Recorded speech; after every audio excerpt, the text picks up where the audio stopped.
Hello and welcome to Atop the Fourth Wall, where bad comics burn. Today we continue our look at the comic book sequel to John Carpenter's The Thing.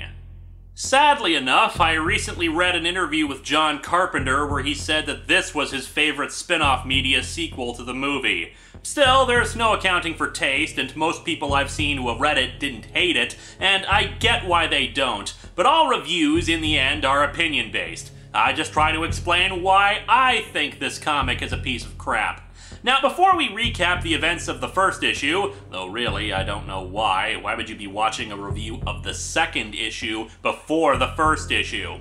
Let's talk about some other spin-off material. One that I do actually recommend is a short story called The Things, which is the events of the movie as told from the perspective of the alien. As far as the alien's concerned, it thinks it's doing our species a favor and is actually baffled by our life form, since humanity is apparently the only creature it's ever encountered that remains in a static shape. It also suggests a few other things that seem to contradict the movie, or at least say that the Thing was aware of stuff that we'd never assume it would be, but that's okay. In the end, it's really just fan fiction that got published in an actual magazine, but hey, it's good fan fiction and definitely worth a read. As I said last time, the main problem with this comic is the shift in tone from suspense and horror to action horror. One of the problems that people had with the prequel film is that they felt it was too much of a retread of the Carpenter film, and, like I said, it's hard to do a sequel to something like this without covering the same ground over again. Which is why, in 2005, the Sci-Fi Channel actually did start making plans to create a sequel miniseries called Return of the Thing, which would move the action out of Antarctica. The general idea was that the Soviets had gotten part of Outpost 31's distress call, and several months later, when the winter finally died down to allow someone to get there, they got to the camp before the Americans and discovered what happened, including the crashed alien spaceship. They took samples, and we later learned that the Soviets had hoped to turn it into a biological weapon, but when they discovered the creature was intelligent and beyond their control, they wisely disposed of most of it and froze the rest. Cut to 23 years later, where a sample of the Thing is on board a plane flying over New Mexico. It somehow escapes, causes the plane to crash, and it gets into a small New Mexico town, population about 300 people. Pursued by a joint Russian and American force to try to contain the Thing, not helped by the fact that the Thing is trying to infect animals as it goes, and we truly see the scope of imagination of how terrifying this Thing is. What if a guy sneezes millions of Thing particles into the air? What about insects they can't catch? I mean, what could they possibly do to contain this? I say we take off and nuke the entire site from orbit. It's the only way to be sure. I haven't had time to read the full scripts, but said scripts and a lot of concept art were leaked a while ago, and it actually looks like it could have been a very interesting idea, going bigger than the original film and transferring the setting to another area that could be considered remote but equally desolate. And yet, it's 1,000 times closer to the idea of the Thing infecting humanity than it was at the bottom of the world. And here's a really scary part about that miniseries. The Thing figures out how to get around the blood test. I'll let that thought sink into your nightmares. So why wasn't it made? No one can say for certain. Biggest bet is that with all the transformations and practical effects they wanted to do, it just wasn't feasible on a made-for-TV budget, especially without CGI. And bear in mind, the Sci-Fi Channel wasn't exactly known for its groundbreaking integration of CGI and live action. Alien apocalypse, pterodactyl, or numerous other creature features usually involving giant snakes, anyone? Or perhaps the simultaneously worst and greatest title for a monster movie ever, Man-Skeeto. So let's get back to the sequel that was made. In the first issue, Maccready and Childs decided to just wander out into the storm for absolutely no reason. Childs wandered off on his own, Maccready wandered onto a boat, then a helicopter, then on foot again, wandered around with an American SEAL team member who kept flip-flopping about whether he believed in aliens, and then at the end, Childs just kind of wandered in with some Argentinians. Come to think of it, this comic has more walking in it than Lord of the Rings. So let's dig into The Thing from Another World #2 and see how much more exciting walking action we can get. Welcome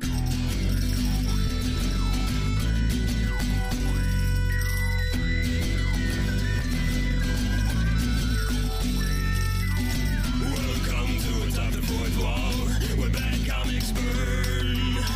Linkara's gonna teach you all a lesson you won't learn. Brodsky, you're not the smartest. Life out, you're not an artist. Anyone who's had a bad comic published, it could be your turn. Linkara, he's a man punch, wears a party hat. Linkara, he has a magic gun. Where'd he purchase that? Linkara, coins, robots, Amazons and trucks. Linkara, this comic sucks. Linkara.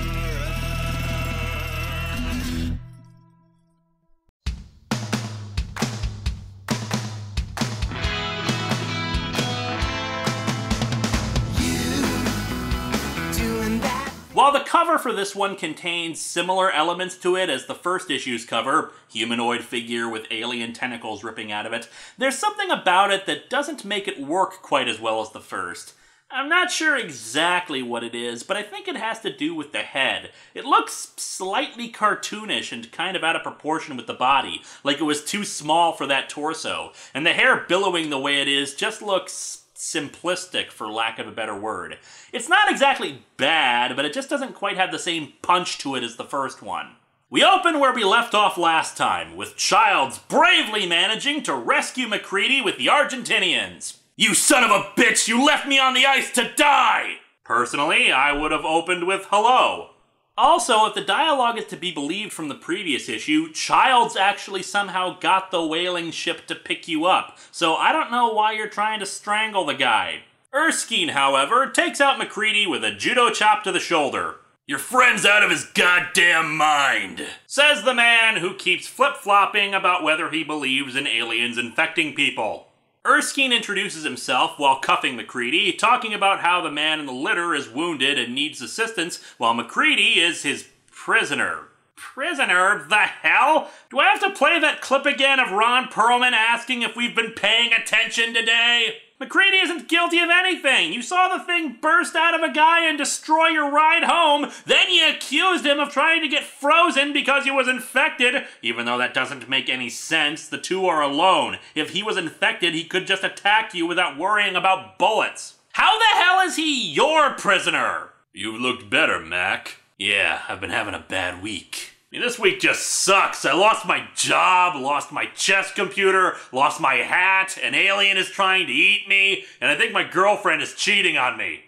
Maccready asks Childs how he got out there. "We were at the station. You passed out. I took you out onto the ice." "To die?" "To be found." Be found by who? Magic elves? They were in the middle of a snowstorm! Again! Where did you think you were going to find help? "I tried to get back to the camp to burn the bodies. I got lost in the storm. The Argies found me and brought me in." Maybe I've been wrong about Antarctica all these years. It sounds like it's only like 2 miles long. Everybody keeps conveniently finding someplace they can go or someone who can help them. Maccready calls bullcrap on this and asks how he can know if Childs isn't infected. "You're still alive."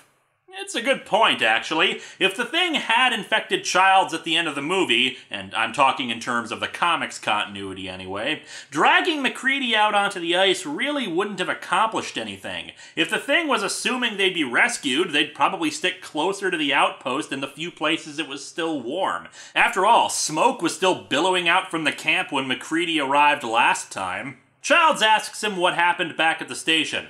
"Superman and his friends came out of nowhere." Childs wonders how likely it is that the SEAL guys are infected, since it also means Maccready is infected too, although if that's the case, why would the two of them be fighting when Childs and the Argentinians found them? They arrive at the Argentinian base, and it's actually pretty big, with tons and tons of people around. Maccready is, naturally, pretty horrified by this prospect. "Childs, you can't let us go in there. If those people become contaminated. Relax, Mac. It's all been taken care of. Turns out if we just show someone who's infected toddlers in tiaras, they immediately surrender themselves to be burned. Wait, that doesn't make any sense. This takes place in 1982. They haven't seen that crap yet. Something from the 80s. Hold on. I know someone who owes me a joke. So am I Craig or Vincent or whatever the hell I was called in outer space? My life is confusing. Ooh.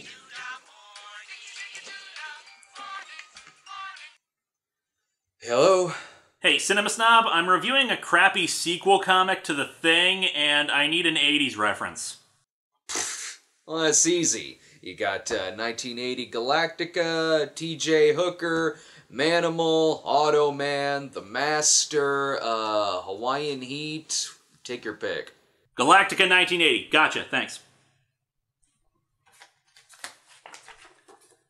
Turns out if we just show someone who's infected Wait a second. I'm trapped in my apartment and I can just call the outside world! No signal! The hell? Anyway, the Argentinians explain that Childs told them what happened at Outpost 31. We can presume he brought them to the Norwegian outpost, and they possibly went to Outpost 31 shortly after Maccready and Erskine left as evidence. Otherwise, I doubt they just take his word for it. The Argentinian leader says they have to undergo the blood test before they can be allowed to move freely in the camp. Erskine, however, decides to continue to be a dumbass. Well, this science project is gonna have to wait. I need to get to a radio. Now! God, I love how my character has so many levels! Angry, frustrated, stupid. The Argentinians, in a shocking twist for this comic, are not idiots. We'll be happy to oblige after the examination. Now I must ask you to surrender your weapon, Commander. And if I refuse? I'm afraid I really must insist, at least until after we have conducted the test. Oh my lord, we have a character who's not Maccready, who isn't a walking stereotype or just plain dumb! And I don't think they ever give him a name! As such, I will name him. I name thee Senor Sunglasses. So they're brought to a medical building where Childs is tested first. Not sure why he's being tested. I would have thought they'd already have done so after he explained everything to them, but whatever. Maybe they only found him in the last few hours or so. Anyway, he's clean. Maccready is next, and he's also free of infection. Congratulations, Mac. You're clean. Go to hell. And now Maccready is being a jerk for no reason. Is he just pissed off because he has to go be in the video game after this? For some reason, they decide to test the wounded man next instead of Erskine, and it goes nuts. Seriously, look at this. Either this is really wonky perspective, or this dude's head is huge. And all that from overhearing that they were going to test his blood? The Thing is just like a little kid going to the doctor. You can tell it about the lollipop it's gonna get afterwards, but it doesn't matter, it'll still throw a temper tantrum. Where the hell did all those tentacles just spring up from? Like I said back in the Starstream review, The Thing is not that fast. It takes several seconds for it to form appendages like this, and we see the tentacles are strong enough to smash glass as Maccready grabs a monitor or something to defend himself. Hey, you know what The Thing really should do? Form some kind of spear/grappling hook things and just snag everybody in the room.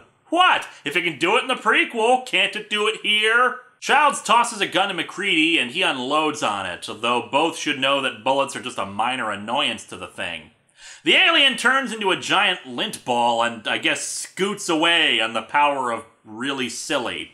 I mean, what the hell is this thing supposed to be, anyway? I kind of see a guy in there. Was that the wounded man who transformed? There's a giant mouth and apparently enough strength to burst through the wall. Oh, I get it. He's like some nightmarish version of the Kool-Aid Man. Oh, yeah. Oh, yeah, and all these guns. I should talk about that. There are a few real-life details to point out that are probably forgivable given certain necessities of the story, both of the movie and the comic. Like the climate. It probably wasn't well known to the original filmmakers or comic creators that there are long stretches of time at the top and bottom of the world where the sun doesn't rise or the sun doesn't set. Something like that you have to kind of hand-wave, but the other is that the Antarctic Treaty actually forbids military from operating on Antarctica and, in fact, bans any guns from being on the continent. We saw last week that the comic was attempting to follow closer to real-world logic with the locations of the research outposts on the continent, and yet didn't follow those other little factoids. It's the sad truth of this kind of story, my friends. Either your story is in a universe where these aren't a factor, or you go all in with it being realistic. Then again, realistic is probably not the word you want to use in relation to a movie where Wilford Brimley tries to build a one-seater UFO out of helicopter parts. But yeah, everybody's got all these assault rifles and the like despite them being banned. But again, necessity of the plot. Just like some other items in the movie that probably wouldn't be in Antarctica. Mac wants the flamethrower. Mac wants the what? That's what he said, now move! Mac and Childs say they want to go after the thing creature as it scurries off. We'll need your ice demolitions, Colonel Palomo. Now, you could say that the Argentinian leader now has a name, and I therefore shouldn't call him Senor Sunglasses anymore.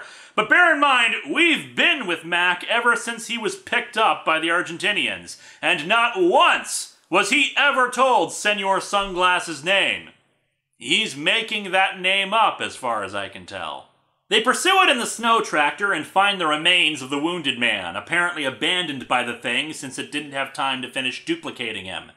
I really don't think that's how that works. But yeah, Childs pours kerosene on it and lights it up. It's been my experience that these dudes have a serious aversion to fire. Well, thank you for the exposition that anyone who's been reading this already knows. We'll be right back after these messages. So don't fall asleep on me, Kay. And we're back.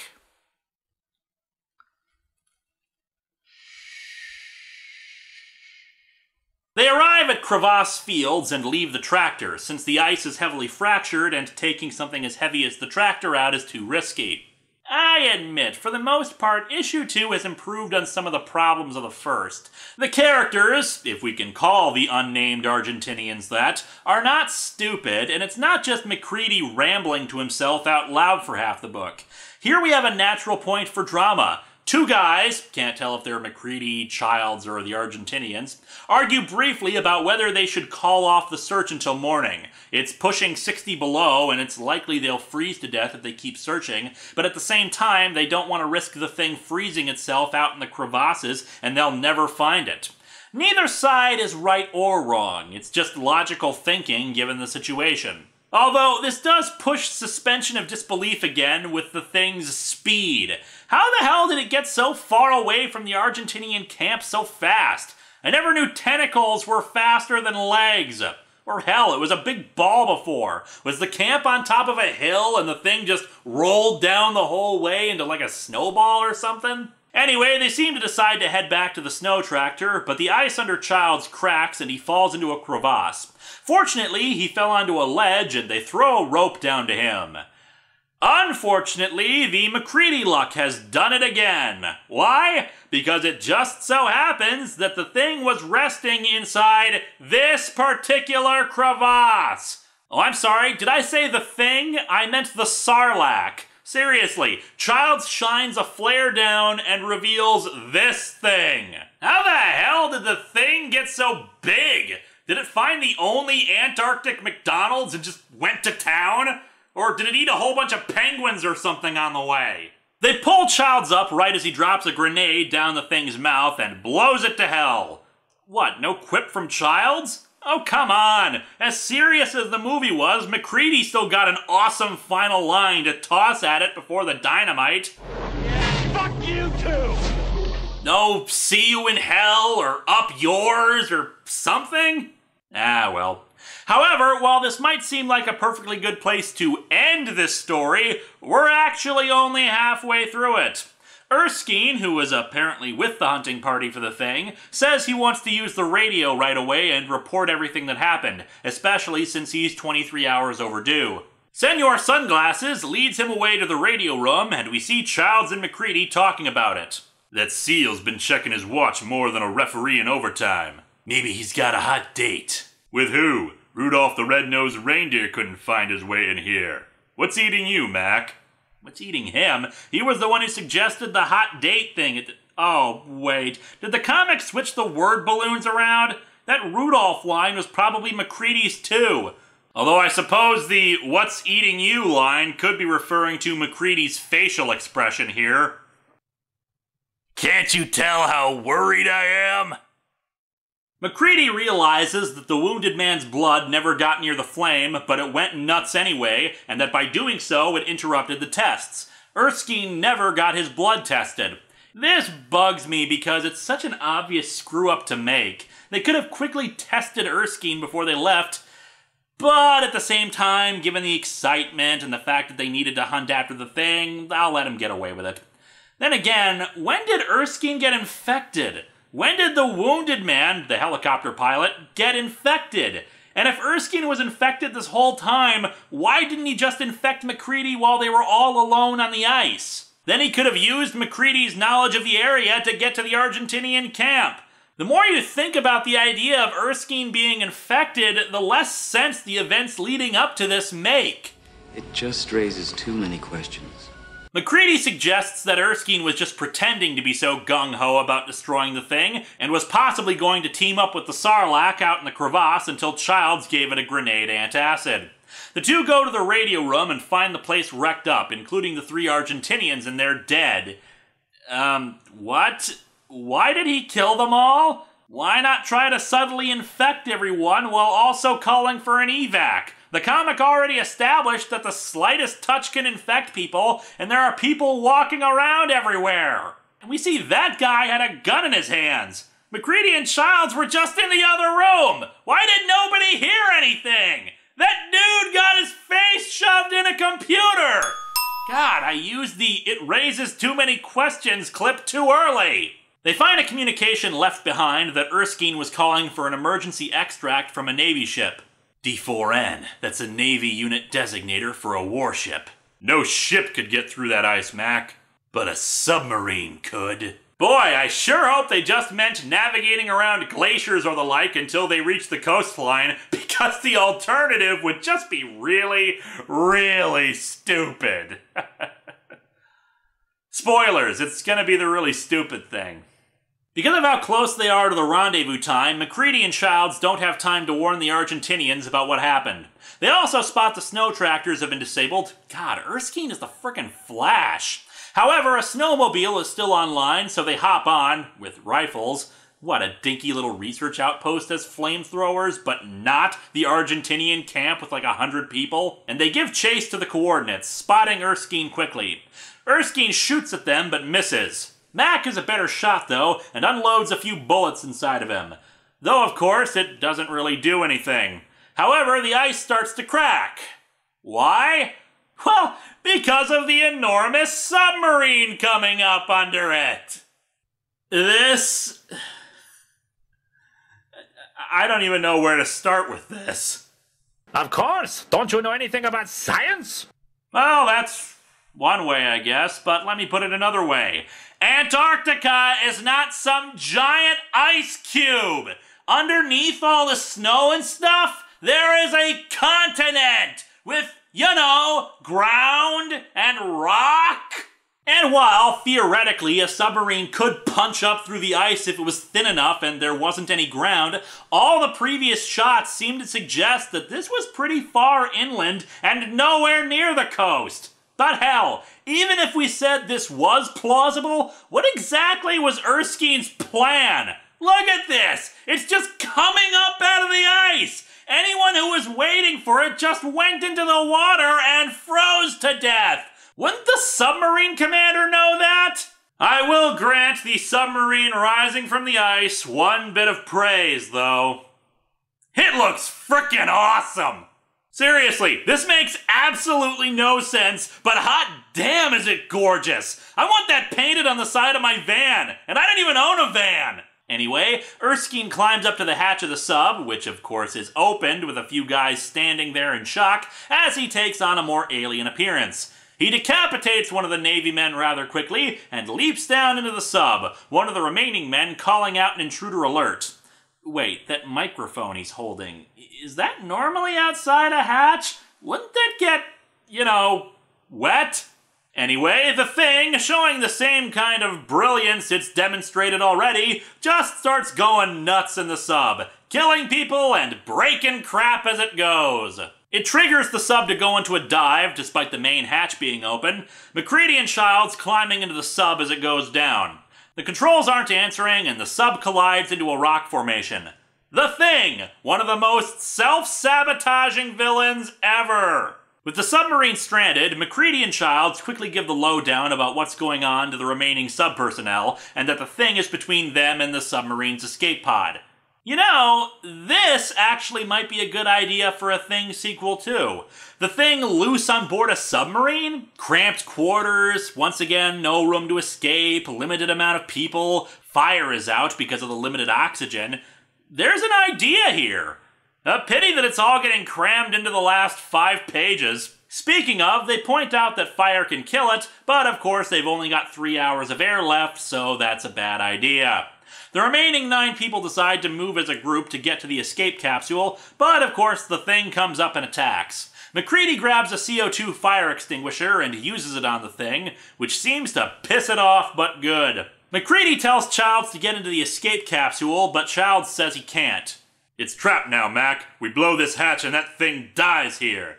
We can't let it go out and go to sleep in the ice. It's gotta die now. And thus he blows the hatch and blows them all out into the water. Yeah, Childs, the Thing can survive being frozen. What the hell makes you think drowning it will work? Maccready, still on his best luck, manages to surface and get onto a floating block of ice, though of course all the ice-cold water on him is doing such wonderful things to his body. I'm alive. The wind. God, now the wind. The cold. It's gonna kill me. I can't let that happen. I can't die. I'd better get some sleep. Boy, that is a pickle. Okay, so how is Maccready gonna get out of it? Wait, that's the end? That's the end of the comic? That's how you end the story? You gotta be fucking kidding. What the hell was the point of bringing Maccready and Childs back for the sequel if you're just gonna leave it ambiguous again what happened to them? Hell, Maccready is pretty much exactly where he was before. Half frozen, exhausted, and not certain if the Thing is alive or dead. Any good ideas he may have had for continuing the story are kind of screwed over because it was all pretty pointless. Oh, well, maybe not entirely pointless. You see, my friends, this is not the end of Maccready's story. A few months after the 2-part The Thing from Another World miniseries, there was another sequel, The Thing from Another World, Climate of Fear, which continued Maccready's fight against the Thing into a remote outpost in South America. Unlike this story, unfortunately, the artwork on that one is terrible, but let's not get into that today. Instead, I will simply point out that this comic sucks. Like the first issue, it's not entirely without merit. It's nice that the Argentinians were smart, and the distraction caused by the escaping Thing could have made for a tense monster hunt and an exciting climax. But overall, the miniseries fails to recapture the same suspense and paranoia as the John Carpenter film. The only distinct characters are Maccready, Childs, and Erskine.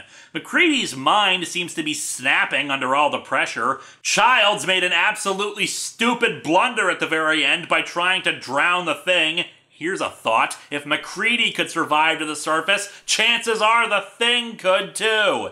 And Erskine was never likable in any sense, so we don't care that it turns out that he's infected. There are a bunch of plot holes that are not easily filled, and it ends on an ambiguous cliffhanger that does not surpass the ending to the film.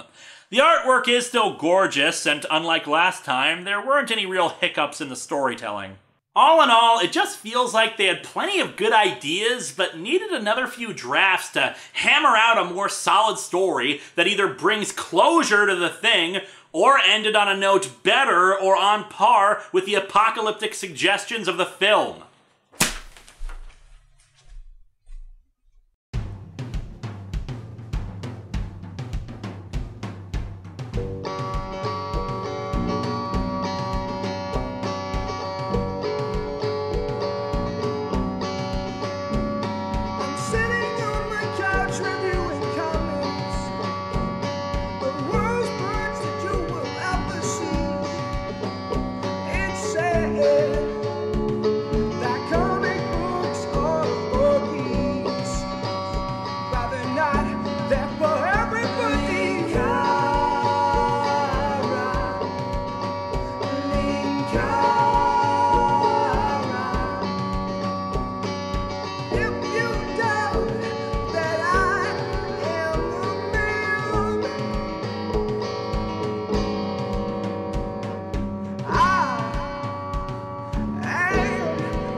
Any luck? Unfortunately, no. Yes, I can link several communication devices together to create a signal strong enough to reach orbit, but I keep running into the same problem. There just isn't enough power to signal a teleport. And that's assuming that whatever's keeping us here isn't also blocking the communications channels. After all, Poyo was on board Comicron 1 when this all went down, and by now he should have figured out something's wrong. Dude, didn't you say you were gonna work on getting the protection spell down so we can, like, bust through the doors? I've been trying, but unfortunately the book only talks about casting the thing, not dispelling it. I tried taking the hinges off the doors, thought that something that simple might be overlooked, but the screws wouldn't budge. I think I stripped them too. It was a good idea to try anyway. What about the main computer, Linksano? Didn't you say you found a way to get it back online? I tried for 6 hours before I gave up on it. The main relays are just too badly damaged to bypass. Yeah, I bet you're working real hard on fixing it. I mean, you've been such a big help so far. What's that supposed to mean? Oh, nothing. But I ain't the tech whiz, and I don't know anything about the kid's magic voodoo whatever, so I've had a lot of time to stand around here and think the last few days. I just find it kind of funny that the guy who's supposed to be the scientific advisor around here seems to be pretty crappy at anything scientific. What the hell are you talking about? You were the one who sent the kid out on a wild goose chase for Dr. Insano when his magic went haywire. You started working on a gun for the kid when he decided to go traveling around, but you never got the thing to work right. And it was your communicator that crapped out on him when we needed to call him. For someone who's supposed to be such a scientific genius, you don't do much around here but screw up! There's always a margin for error in science, you crooning craphead! Not to mention that ever since the Buckethead escaped from that universe we sent him to, you haven't had any incentive to help us anymore! Harvey, Nimue has been keeping a close eye on him this entire time, and even without Vyce, there's still the possibility that we could exile him. Yeah, Nimue was watching him. Until her speakerphone went broke. He's been alone on the ship lots of times. He could have screwed around with her circuits anytime. Assuming, of course, he's really who he says he is. What are you blathering about? It happened with the idiot last year. The entity possessed him, and it wasn't that doofus walking around. I'm not an idiot. Maybe Vyce was right, and he didn't die in the idiot. Maybe he just jumped ship.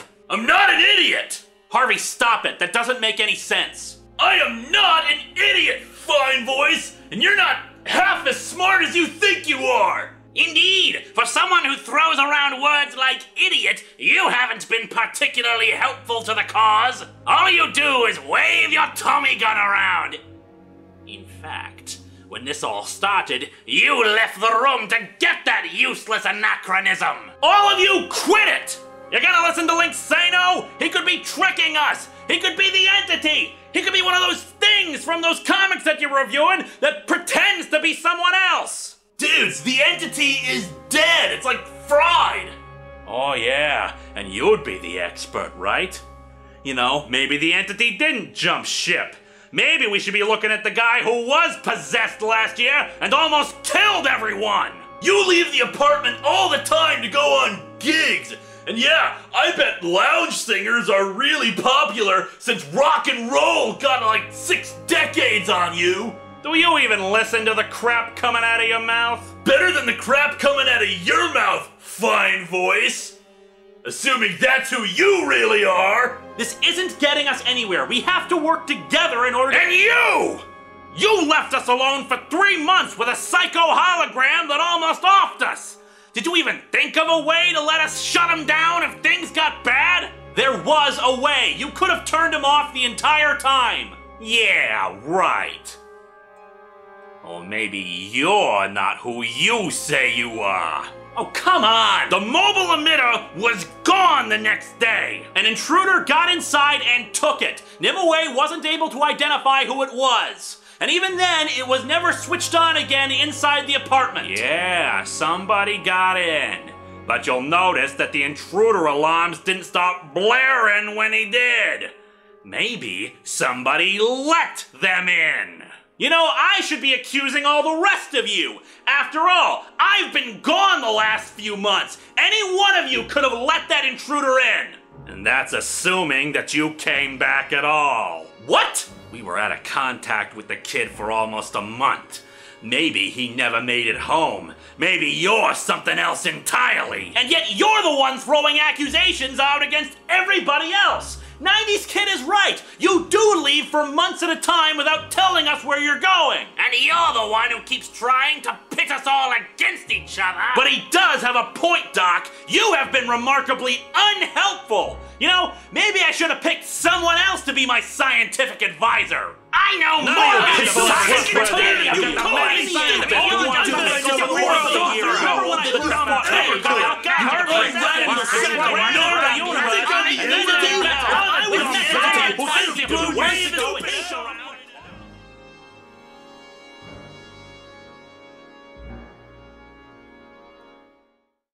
Whoever the hell I was called in outer space. My life is confusing.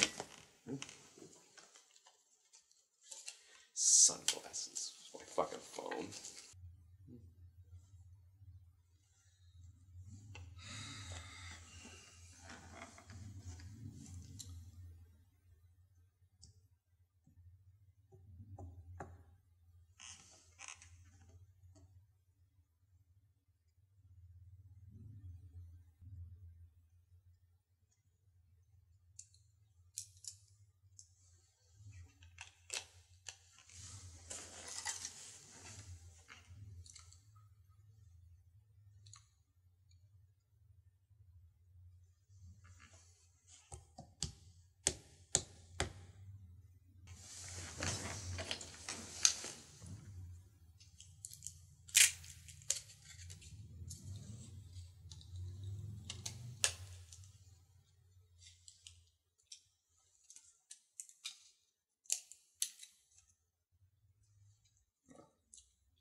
Guess I'll go pee now.